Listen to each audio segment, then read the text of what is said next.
Legal. Olá, boa tarde a todos. Boa tarde para quem está em casa, que eu espero que seja a maioria.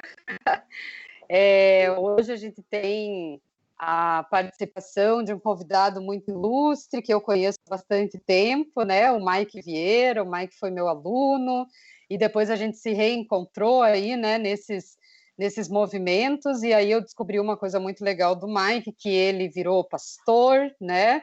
Ele, além de jornalista, também é ativista social. E aí a minha ideia foi convidar o Mike para conversar com a gente sobre o papel da religião, né, o papel social da religião, da fé na pandemia, né? Então, bem-vindo, Mike, obrigada por aceitar o nosso convite. Desculpem o atraso, né? A gente começou um pouquinho atrasado, mas obrigada. E agora eu já passo a bola para você se apresentar um pouquinho também. Então, boa tarde para todo mundo, né, que está chegando também aqui nessa live. É um prazer muito grande poder estar aqui. A professora Ana, né, me ensinou muita coisa durante todo esse tempo na faculdade de jornalismo, né, e a gente nunca imagina a importância de um professor, né, que vai construindo tudo isso na base da educação, e a gente, né, vai construindo na base, nas universidades, e a gente chega e vai tomando caminhos muito interessantes. Então, eu acabei tomando esse caminho, né, do caminho de colocar a fé, né, se transformar num pastor, e tá nesse momento sendo um pastor num período muito difícil que o nosso país está passando. Então, eu me chamo Mike Vieira, estudei jornalismo, estudei música também junto, e acabei passando um período fora do país, em países aqui da América Latina, em países como a Alemanha, estudei um período, depois fui um período para Nova Zelândia. Fui tentar trabalhar em diferentes espaços para aprender muito sobre outras culturas, e aí a gente acaba entendendo essa diferença da questão social, e depois de todas essas viagens, depois de ter estudado a parte da fé, da teologia, a parte do jornalismo, eu descobri e comecei a entender uma outra função como pastor, que era na luta da defesa pelos direitos humanos. Então, desde aquele período, eu já estava percebendo que o mundo estava vindo por um momento de que estava havendo uma mudança de estrutura, uma mudança de pessoas que deveriam de levar o amor, levar a paz, já estava se transformando em projetos que iam levar outras coisas, que tinha a ver até com a questão de ódio, de diferença. E aí acabei entrando nessa luta, porque haviam poucos religiosos no mundo, né, lideranças religiosas no mundo, que estavam defendendo causas que aquilo que a gente passou boa parte do tempo aprendendo sobre os evangelhos precisava da gente se posicionar. Então, por muito tempo, os religiosos ficavam muito acuados e com medo, mas chega um momento onde a gente percebe que tem que tomar um partido. E que partido que é esse que a gente toma? É o partido pela causa dos oprimidos, a causa dos pobres, e esse é o partido que Jesus tomava. Ele tinha uma causa, ele defendia exatamente pessoas que precisavam dessa defesa. Então, diante de todo esse período de construção cultural, foi que eu retorno para cá, inicio projetos sociais que vinculavam a igreja, levavam a fé para vários espaços. No primeiro momento eram skatistas que eram marginalizados na época aqui, e aí comecei um trabalho com eles, depois comecei a agregar outros esportes e tentar levar o evangelho, né, que sempre deveria de ser um evangelho inclusivo para todos os grupos, e aí até hoje ainda sou pastor de uma comunidade maravilhosa. A gente consegue tentar trazer várias pessoas para que possam fazer parte desse projeto. Era isso que eu ia até comentar já com você, já ia pegar esse gancho, que você faz parte de uma igreja bastante inclusiva, né? Uma igreja que fala de forma muito diferente o que às vezes a gente ouve dentro, né, de pessoas ditas de fé, né, pessoas que acreditam em Deus, enfim, a gente percebe que as tuas palavras, o teu ensinamento, a igreja que você, não sei se dá para dizer dirige hoje, né, depois que Uhum. você contasse um pouquinho sobre essa igreja específica, eu vejo que ela é uma igreja bastante inclusiva, que é justamente o oposto do que às vezes a gente ouve, né, que são, pessoas que excluem muita gente, né, no campo da fé. Exato. Eu acho que a igreja, quando você vai para os evangelhos, você percebe que a igreja sempre foi construída baseada nas pessoas. Então você tem a figura de Jesus, quando ele chega, ele vai caminhando, ele vai percebendo pessoas que naquele momento eram oprimidas, pessoas que estavam isoladas. Você tem os leprosos, você tem a própria figura das mulheres, que até ali elas eram assim colocadas como, né, figuras assim, não eram consideradas, né, naquele período, e Subalternas, né. subalternas, e você tem várias outras pessoas que estavam ali nas periferias mesmo de Jerusalém.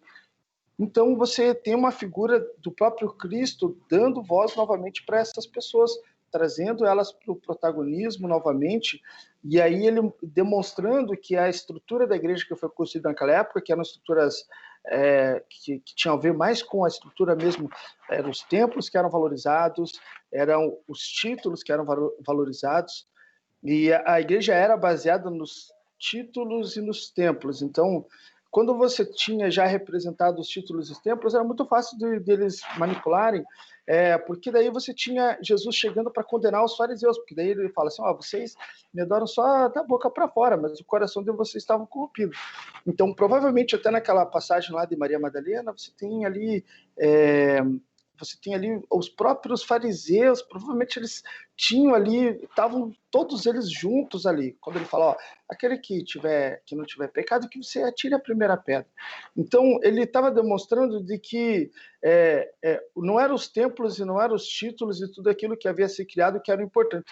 O que era importante era o reconhecimento das pessoas como seres humanos.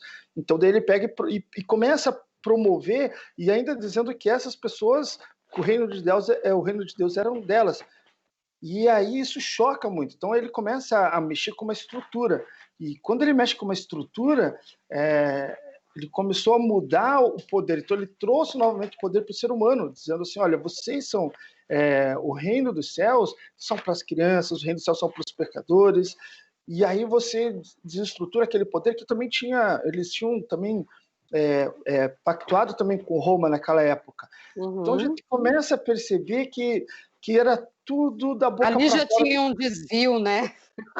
Ali já tinha um desvio. Então a igreja tinha sido criada através dos tempos. Então Jesus vem para romper isso, ele rompe e é crucificado por causa desse posicionamento dele, e é crucificado justamente com duas figuras que eram dois bandidos, e morre, e ainda diz que um deles já ia encontrar rapidamente lá no céu.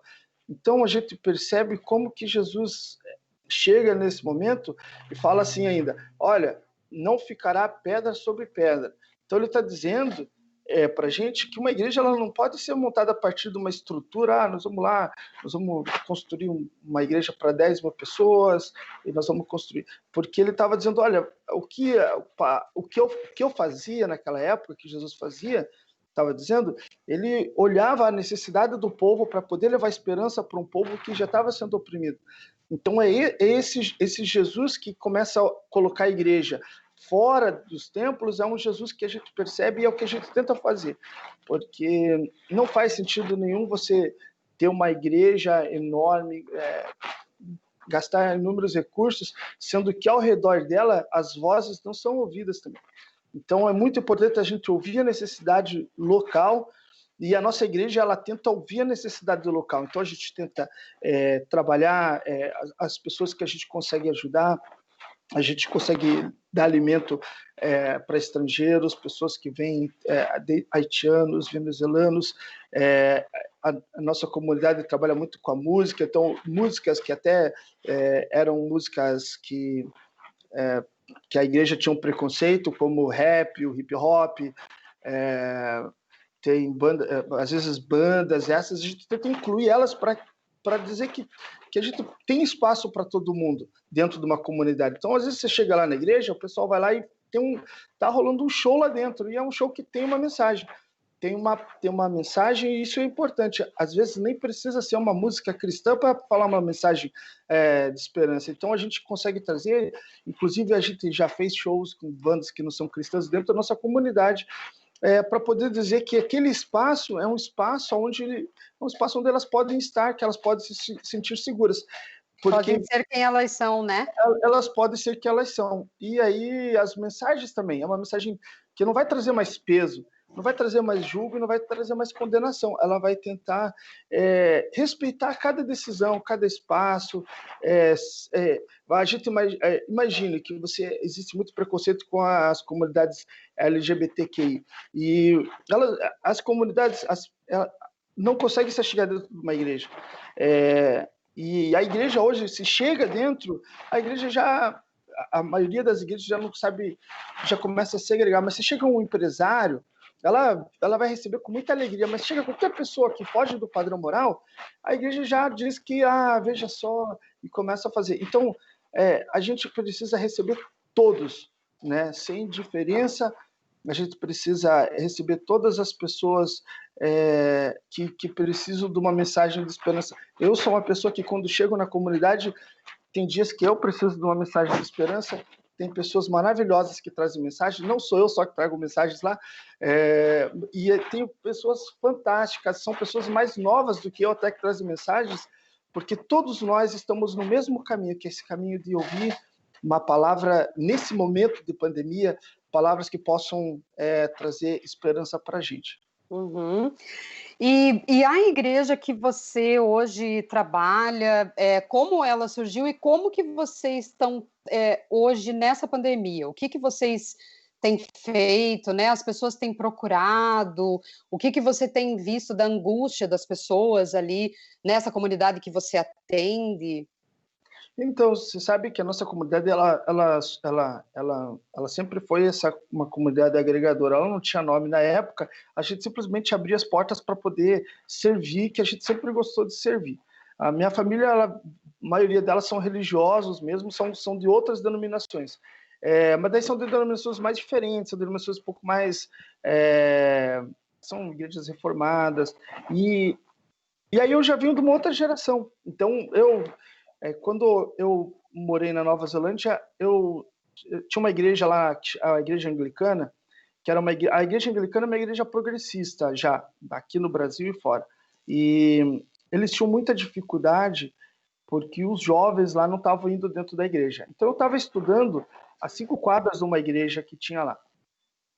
E eles sabiam que eu gostava muito de esporte, especificamente, eu gosto muito de surf e skate. Então toda manhã, antes de ir para aula, eu surfava lá às 5 da manhã, gostava de ir lá, voltava, e de tarde, quando acabava a aula, eu ia andar de skate. E do final de semana eu participava dos encontros deles lá. Então eles falavam, pô, Mike, mas a gente não consegue trazer os jovens para dentro da igreja. Aí eu fui lá um dia e falei, mas por que será que eles não vão? Então eu peguei, comprei uns biscoitos ali na época, peguei na época uma bibliazinha que eu tinha, falei, bom, já que eles não vão para a igreja, eu vou lá, vou sentar com eles. Talvez o que está assustando eles é a igreja. Então eu sentei lá, comecei um projeto lá, era toda quarta-feira eu sentava com eles, e aí a gente juntou uma multidão de skatistas lá. Fiquei lá um tempo lá, e aí acabou o meu período de estudo, voltei para o Brasil, deixei lá um casal lá que ficou cuidando. E aqui eu peguei Você tem contato com eles ainda? Tenho contato com eles lá e são muito legais. E aquela necessidade que tem a ver até com a gente ouvir o que está acontecendo, né? Não falar, você tem que ir para a igreja. Você tem que acreditar. Né? Você tem que acreditar aos teus pais. É você sentar com eles, ouvir, eles estão passando por outros problemas, eles têm eles devem ter uma razão para eles não estar indo, então a gente tem que ouvir.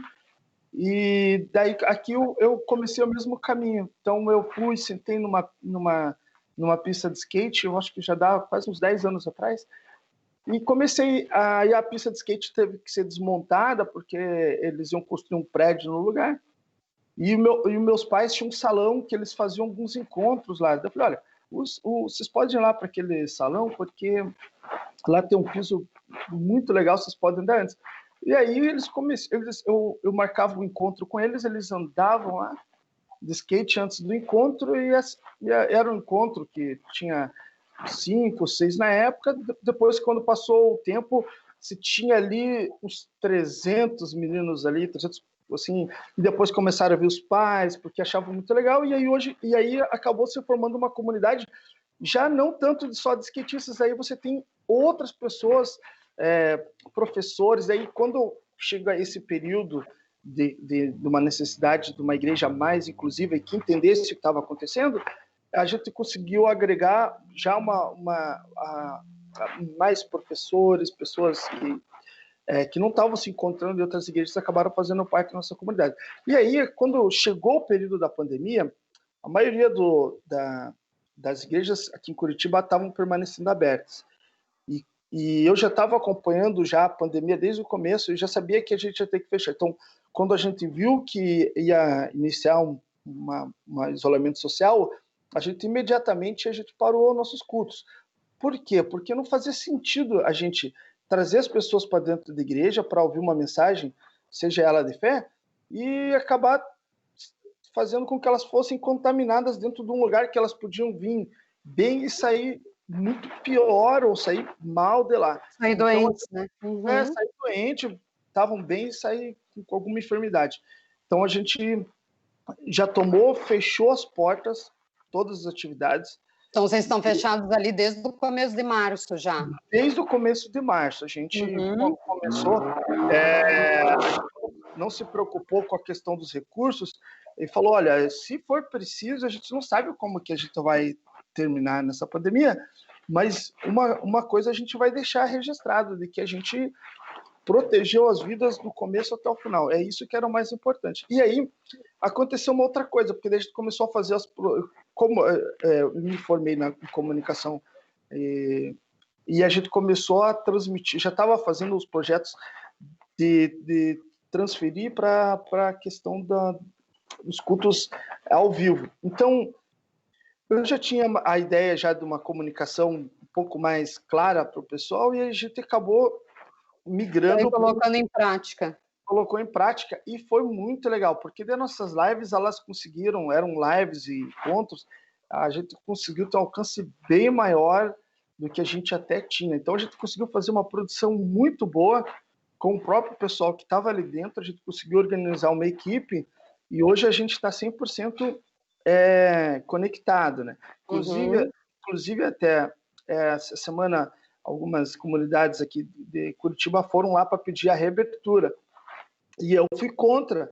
Ligaram para de que forma que eu ia me manifestar. Aí eu já fui contra, porque já tinha imaginado. Falei, não, a gente não faz sentido. Você pode reabrir a igreja, você pode fazer o que for. A gente precisa proteger a vida, porque era a mensagem de Jesus, era de proteção da vida. Não faz sentido a gente levar o evangelho e não proteger a vida. Claro, é totalmente contraditório, né?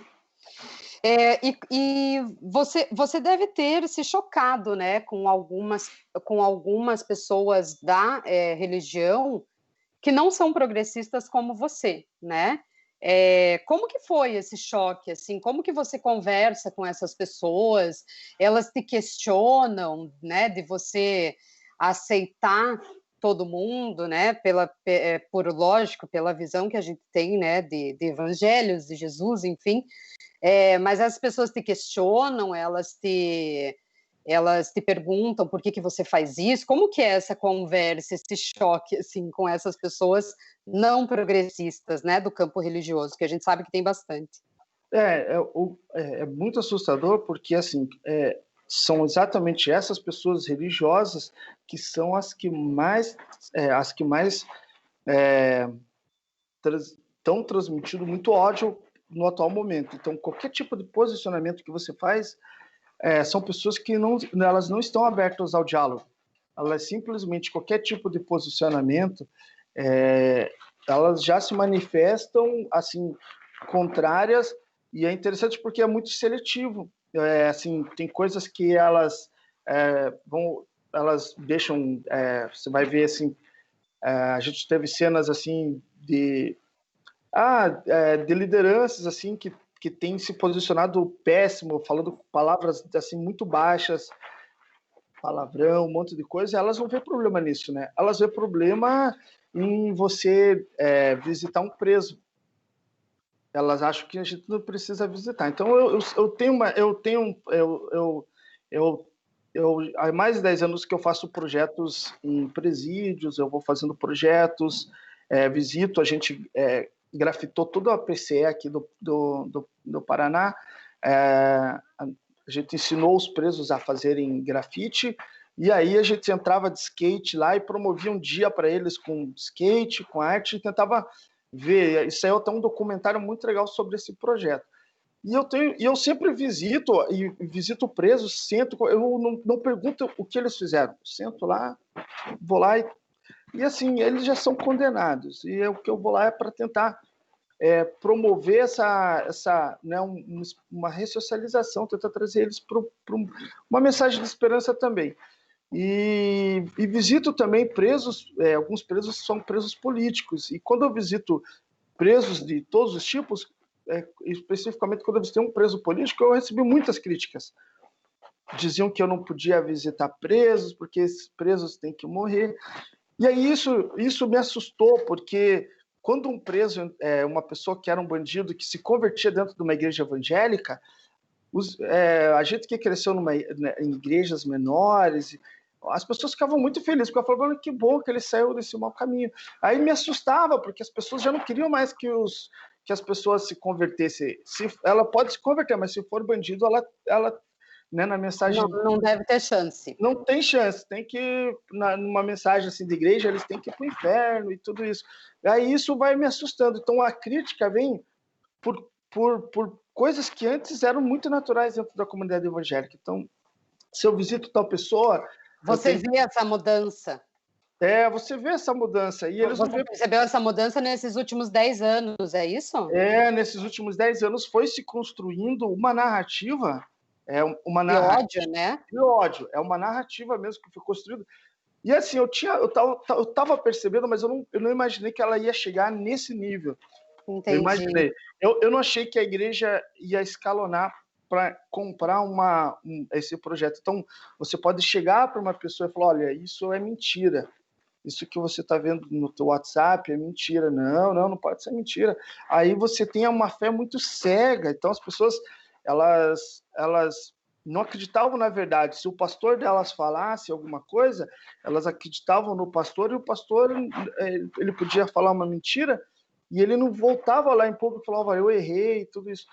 Então, isso me assustou, porque a maioria das críticas que eu recebi foi porque eu percebi que muita gente estava sendo oprimida nesse período, vários grupos dos direitos humanos, você tinha a própria questão racial que estava sendo atacada, você tinha as comunidades LGBTQ que estavam sendo, assim, a questão do próprio aborto, usavam pautas assim para poder fazer uma crítica muito forte, mandavam mensagens assim pesadas, mas aí você olha para o Evangelho, e o Evangelho é isso, a gente vai ser perseguido por defender pessoas.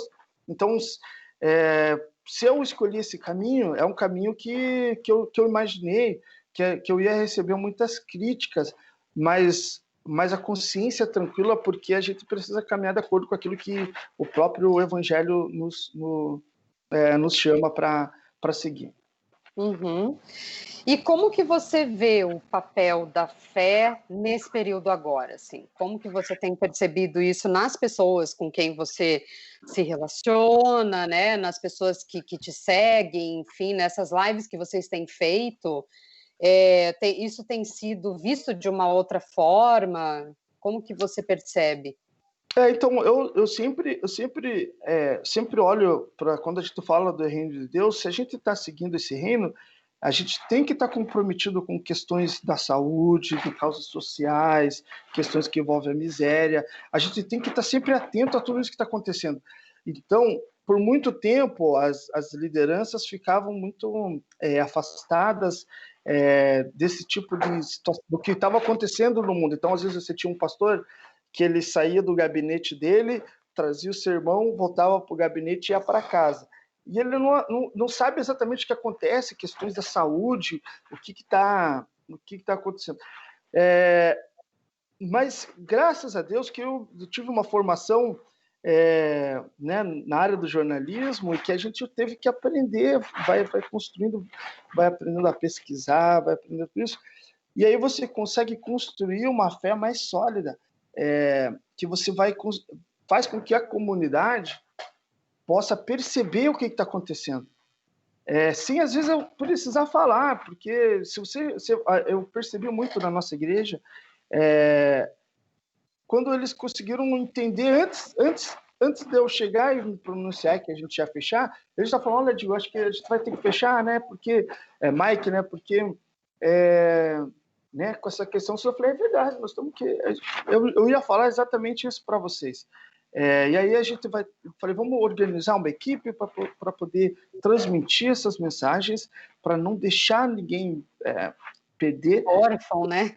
Não deixar ninguém órfão, nós vamos cuidar, se precisar de uma ajuda, vamos ver quem está precisando, e a gente agora vai ter que tentar ajudar. E aí o que aconteceu? Várias coisas aconteceram juntas, porque ampliou um pouco mais o leque, porque quando você vai para as redes sociais, você começa a perceber mais coisas, pessoas que começam a entrar. E a gente percebeu que a gente, durante todo esse período, estava ajudando várias comunidades carentes que a gente já assistia. Só que, com essa crise de saúde, muitas pessoas também ficaram desempregadas, e a gente teve que começar a assistir também pessoas que eram da classe média, que estavam transitando já para uma classe mais baixa, que elas tiveram esse trânsito. Então, pessoas que ajudavam, né, passaram a ter que ser ajudadas. E aí a gente daqui a gente tinha que tentar perceber, tentar chegar nessas pessoas, porque aí a Bíblia fala sobre os domésticos na fé, que são essas pessoas próximas que estão ali colaborando, que a gente tem que tentar perceber elas e tentar ajudar elas. Então a gente tinha que tentar chegar nas camadas que estavam na miséria e as camadas que estavam começando a chegar para que elas não pudessem perecer. Então, para a gente eram as redes sociais, então a gente começou a receber informações, porque as próprias pessoas não queriam se manifestar, que elas estavam sem dinheiro para pagar uma conta. Então a gente, na medida do possível, começou a ajudar algumas pessoas muito próximas para pagar uma conta de água, uma conta de luz, levando alimento para algumas pessoas que a gente não imaginava que estavam passando necessidade.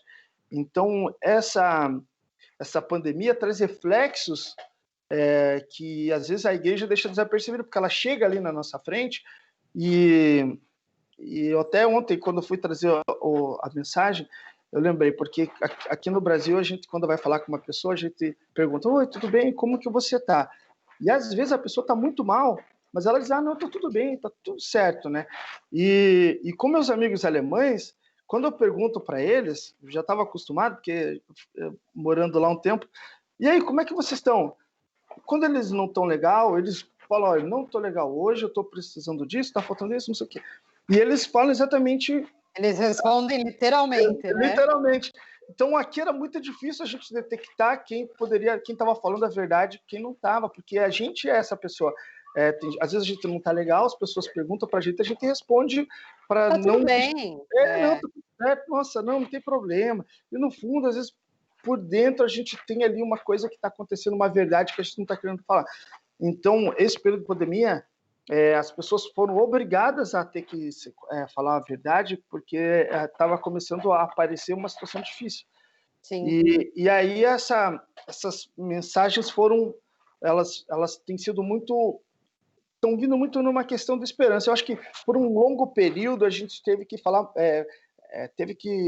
denunciar algumas coisas com relação às questões religiosas que estavam indo contra o evangelho. Então a gente parou um tempo dizendo, olha, a igreja tinha que se comprometer com isso, as igrejas evangélicas tinham que se comprometer com aquilo, elas tinham que ter mais responsabilidade com as questões sociais, elas estão preocupadas com essas questões. Por um longo período, eu acho que mais forte foi a partir de 2016, que a gente estava fazendo esse papel. Mas agora, nesse período de pandemia, chegou um momento da gente falar um pouco mais sobre esperança, porque até as pessoas já estão muito cansadas, porque elas já entenderam que tem um problema acontecendo. É sério? Uhum. É sério, e aí se a pessoa assiste essas mensagens, essas devocionais, os vídeos, os textos, ela vai receber uma mensagem de esperança. E isso é importante. A função da igreja, nesse momento, ela tem que levar esperança. Teve um momento de denúncia do opressor. Teve um momento que a gente precisa falar o que está acontecendo.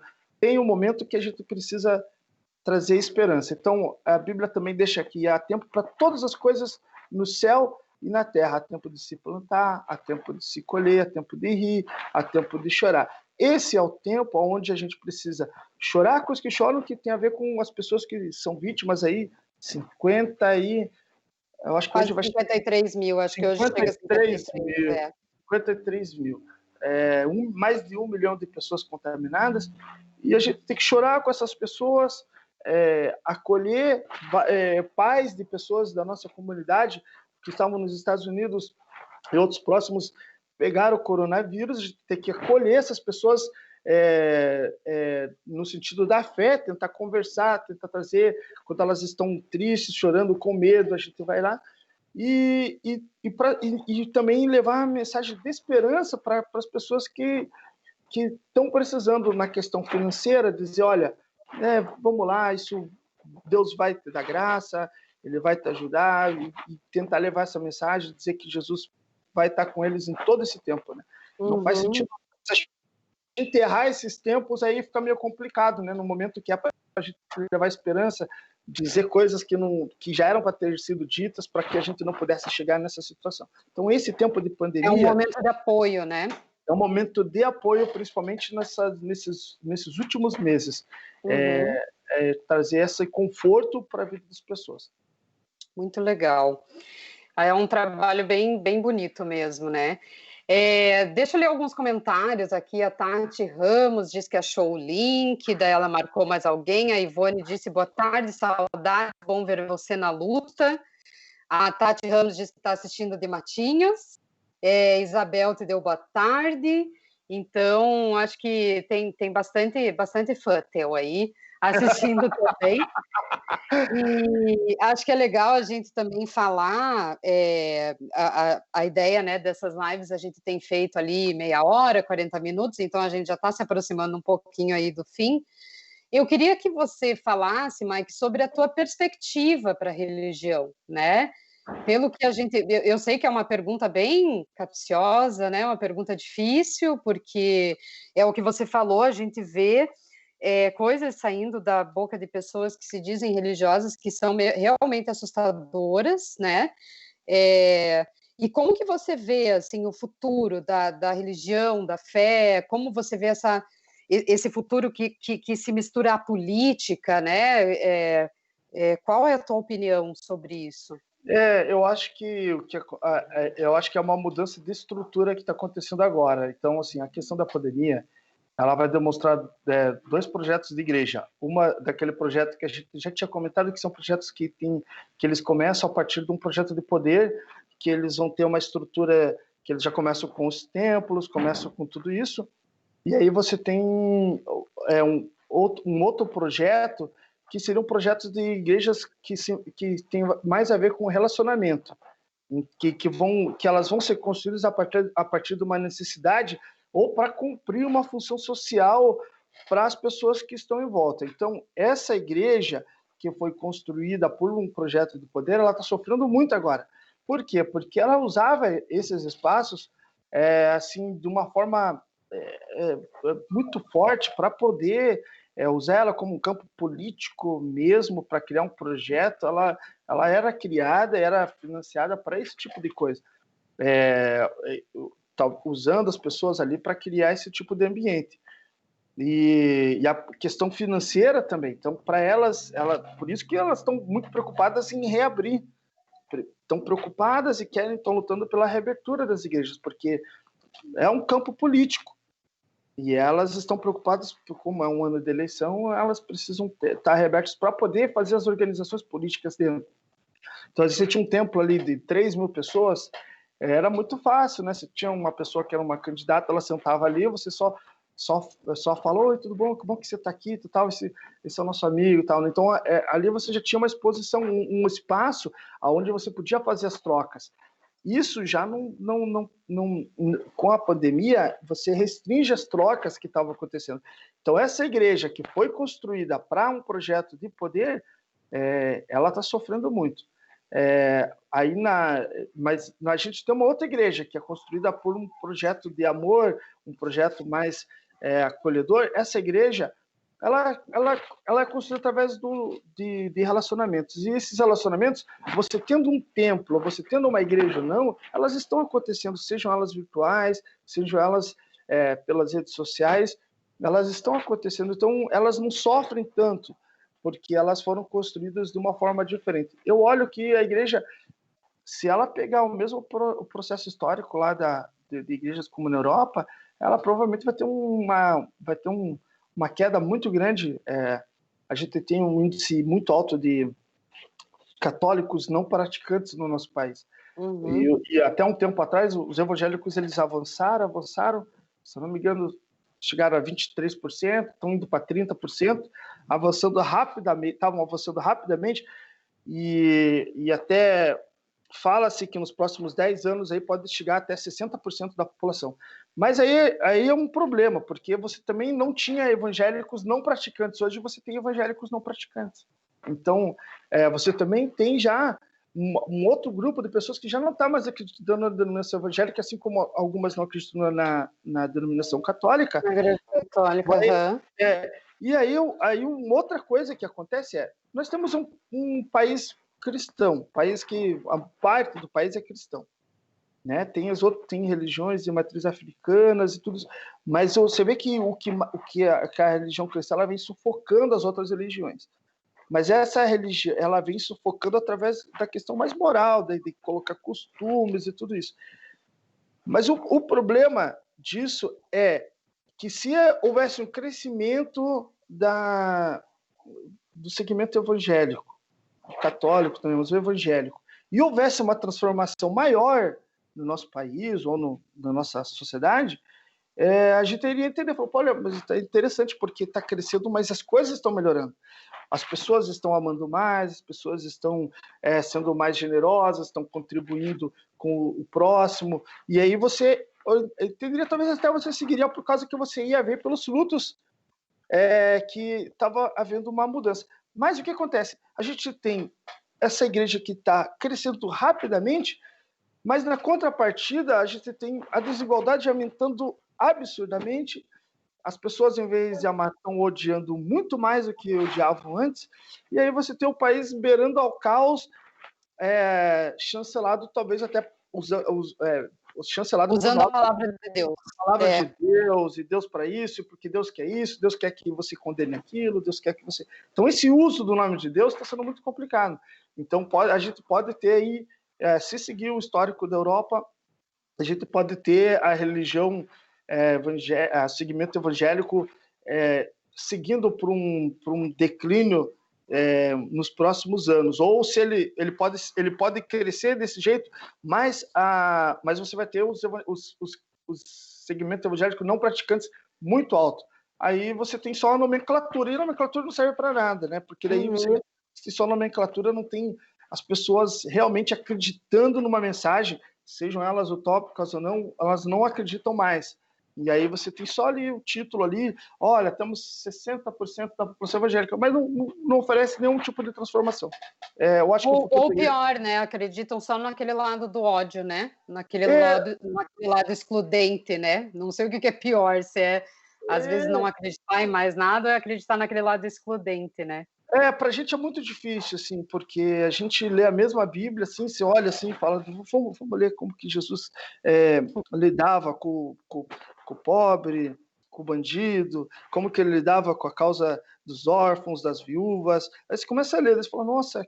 Aí você percebe, nossa, esse Jesus aqui é muito próximo com o Jesus dos direitos humanos, né? Aí Mas daí você olha assim, mas o que acontece que parte da igreja lê a mesma coisa e ela condena exatamente aquilo que está nos evangelhos. Então, a gente tem um afastamento muito grande daquilo que Jesus falava. Por isso que muita gente até fala, e com toda a razão, de que se Jesus aparecesse hoje aqui, o pessoal crucificaria ele de novo, porque... Verdade, é verdade. Tomara que seja mesmo essa igreja de relacionamento, né? Essa que você coloca aí, tomara que a nossa perspectiva seja essa mesmo, né? Eu acredito que a gente tem que fortalecer as igrejas, a gente pode chamar elas, a gente vai ter que ir dando nomes, mas eu não sei só progressista, mas igrejas que são orgânicas, igrejas que elas compreendem o ser humano primeiro de tudo, né? Não é aquela coisa que você tem que, quando você entra numa igreja, você é diferenciado por cor, classe social, pelo aquilo que você escolhe, né? Então, se você é hétero, se você não é, se você até hoje tem igrejas que não aceitam mulheres como pastores. Isso assim, assusta. Você vai pela questão histórica, até você vai ver que há menos de 100 anos as igrejas chegam com escravos aqui no país. As igrejas protestantes foram construídas, os templos, na base dos escravos. Então, elas não estavam percebendo que Jesus estava vindo para livrar. Mas, assim, hoje a gente deixa isso acontecer, hoje a gente se posiciona e fala, olha, tem uma narrativa sendo construída sobre esse Jesus do ódio, mas a gente quer trazer aqui um Jesus do Evangelho, que é esse Jesus que ama todas essas pessoas. E ele amou primeiro, ele não quer saber exatamente o que a pessoa fez, ele já amou a gente antes. Não tem o que a gente faça, a gente pode falar que a gente tem um monte de coisa, os nossos títulos, ele não está preocupado com isso, ele só quer que a gente se chegue até ele. Muito legal. Mike, eu queria agradecer muitíssimo a tua presença. Foi um papo excelente. Às vezes eu dou umas espiadas lá nas tuas lives também.